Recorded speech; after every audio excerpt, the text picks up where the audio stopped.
So by now, I'm sure you've seen the talk about AI and it literally taking over the internet. You're either using it, tired of hearing about it, or still trying to figure out what it is. Well, today I'm going to talk about 4 AI writing tools that I've been using to pretty much help me be better in my business, be more productive, get more things done, make a lot of things that I just did manually a lot more easier, and all that good stuff. If you're new around here, I'm Nakisha and I run a blog that helps moms find work at home jobs and make more money on autopilot. I do a lot of writing in my business. I do newsletters and all that good stuff. So today I want to talk about the 4 tools that I've been using that really has been helping me to just get more done and do things a lot faster than I was able to do it just a few months ago. Now, the first tool I want to talk about is Canva. Canva is a graphic design service where you can create all types of templates and pretty much anything you need in your creative business.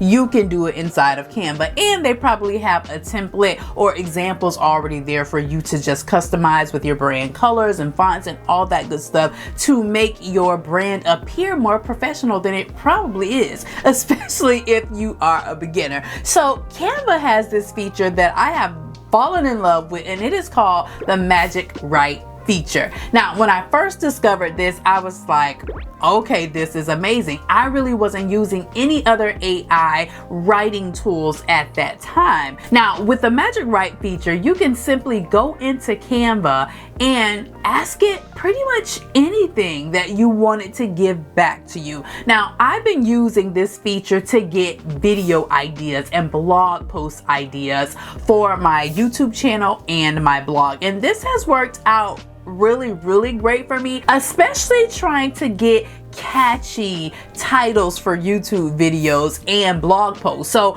I have found that trying to get something that catches the person's attention after they're scrolling through millions and millions of videos can be, it can be a little bit tricky. So I've been using the Magic Write feature to give me video titles. So I will put in a proposed video idea. So I do the Magic Write feature to first get the ideas. Okay, this is the first thing. I say, give me 10 video ideas on digital products, because you guys know I talk a lot about digital products here, and I will ask the Magic Write feature to give me 10 digital product video ideas, and so it will give me a list of ideas, and then I will take the video ideas that it gave me and choose the ones that I want, and I will go ahead and put that in again and ask it to give me something that's click worthy. So I may say, give me a click worthy video idea for how to start a YouTube channel, for instance, and it will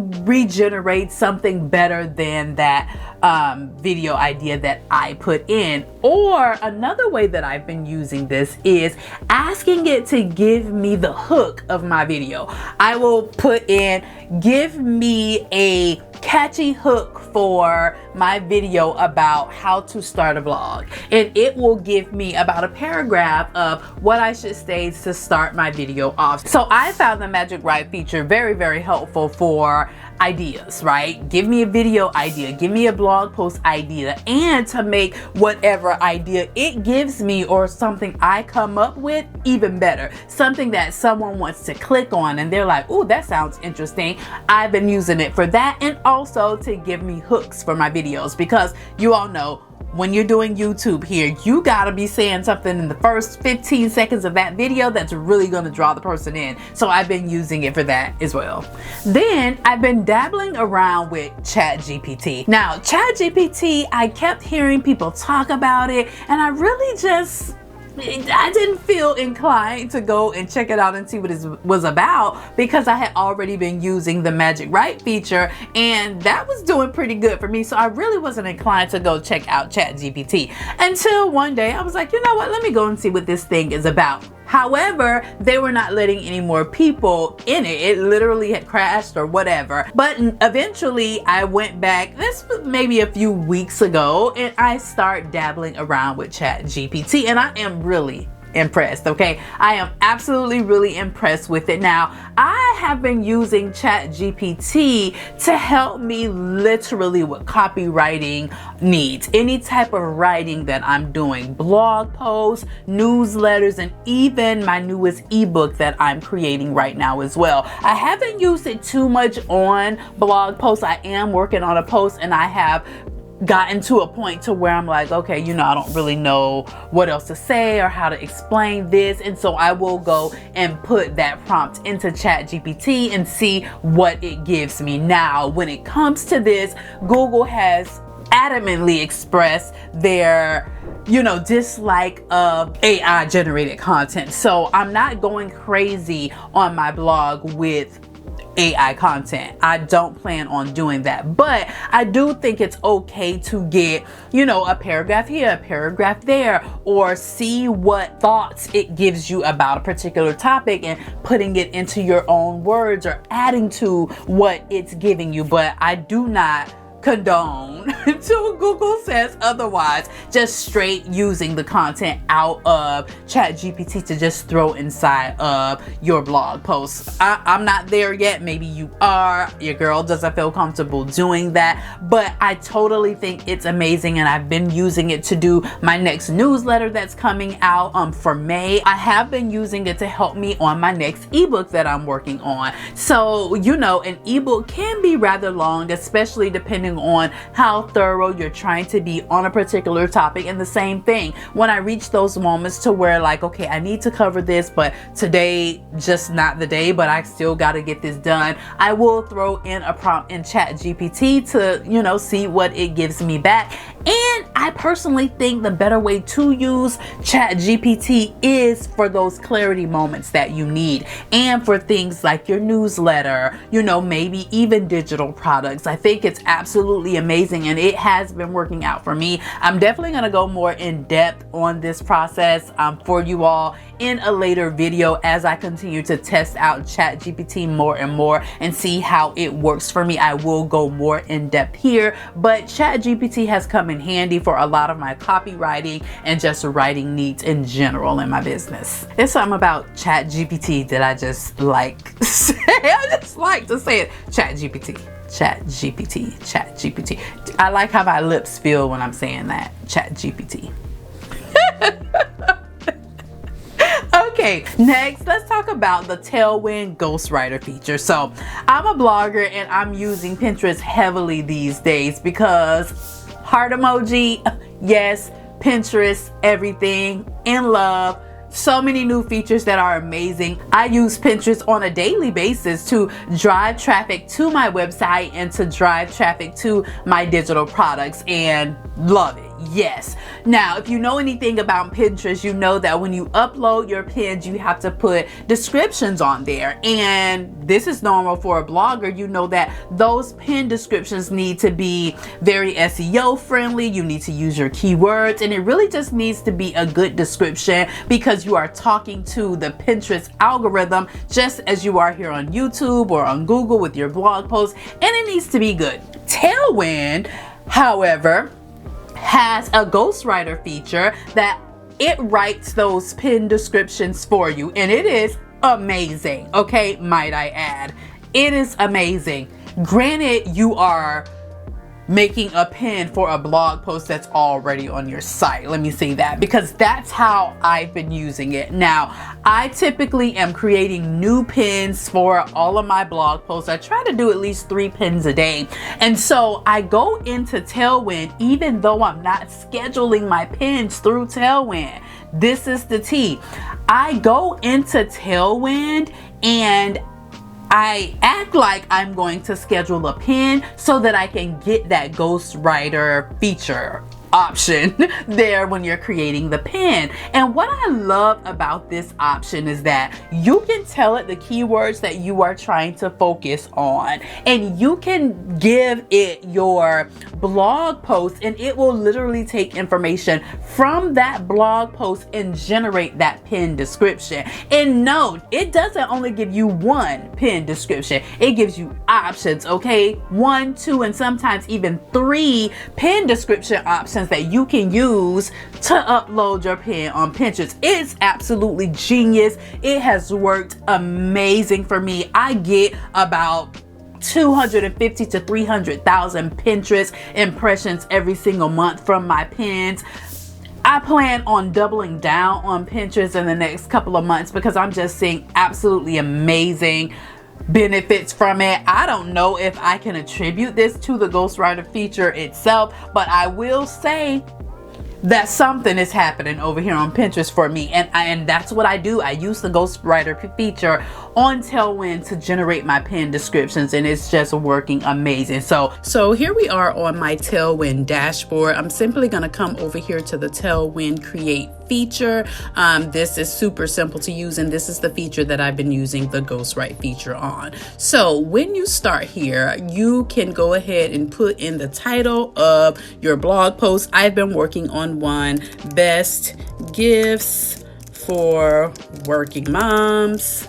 Okay, and then you can go in and choose a palette that you like, which I've already done, which is a neutral palette. And then you can choose your own photo or choose something from a stock photo they have. I'm going to put work at home and see what options they have here inside of Pinterest. And just for the sake of time, I will choose that one.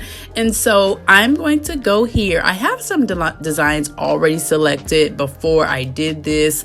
So let's do that. Let's go review designs. And then as you can see, these are the two options that I have chosen.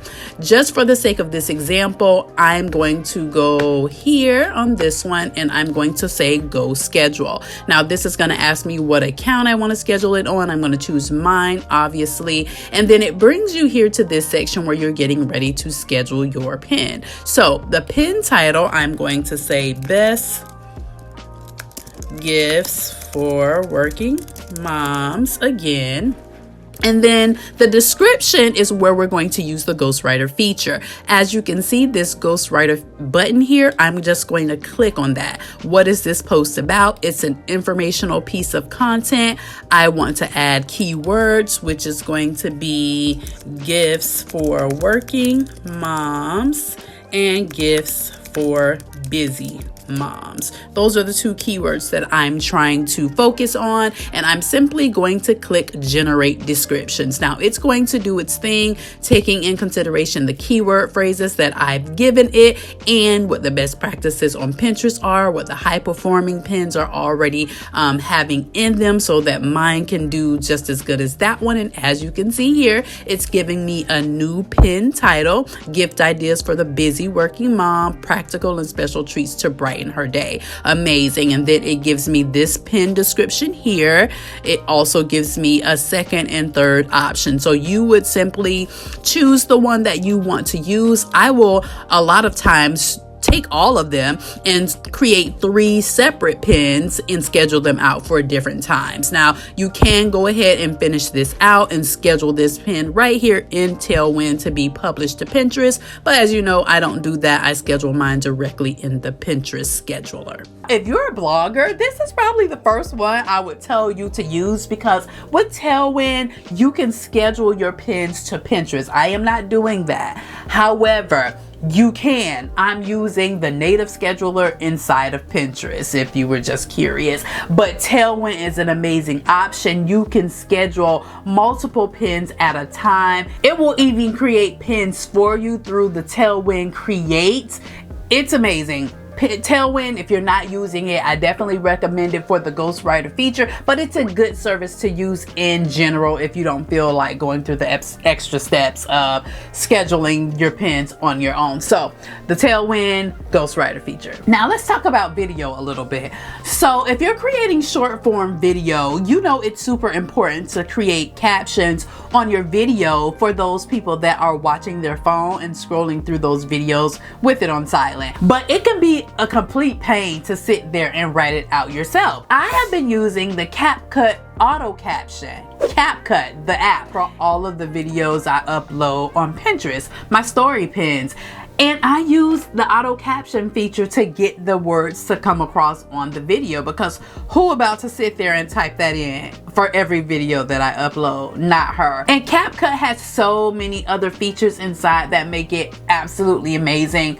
By the way, if you're not editing your short form video on CapCut, I definitely recommend to do that. It is a free app with so many different options inside of it, but that auto caption feature, that is what makes it come in clutch. Like, clutch feature. I don't even know how I would do short form video without it. The CapCut auto caption feature, it is a must use. So when you open up the CapCut app, you want to click on new project here at the top and then choose the video that you're wanting to have captioned.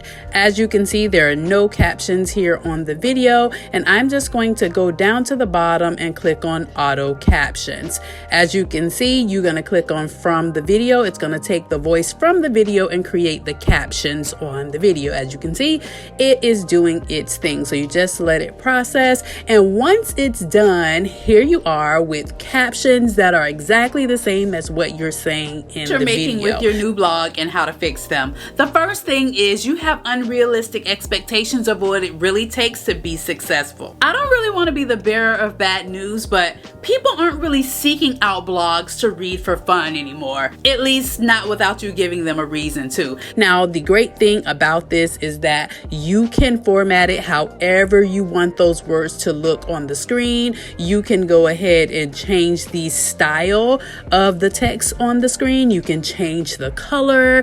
You can change the opacity of the letters. You really can just do so much. Make it larger, make it smaller, and you really can add to the font that you have there as well. Add to the words. So if you wanted to say something different on the screen than what you're saying, you can go in and add whatever it is that you'd like to add. So this feature is absolutely amazing, and it makes doing your short form content so much easier so that you don't have to go in and do it by hand. It's so simple, and it's done literally in less than 10 seconds. And once it's done, you can go ahead and export that video. And as you will see, once it's done doing what it does, you have your video right there ready to go with your captions exactly how you formatted it inside of the CapCut app. So those are the AI writing tools I've been using in my creative business. Let me know in the comments down below if you've used any of these. How do you like them? How are you using them? Do you have any other recommendations for us that are actually good? Let me know in the comments down below, and I will see you in this video right here, because we're going more in depth on how to get your business right this year.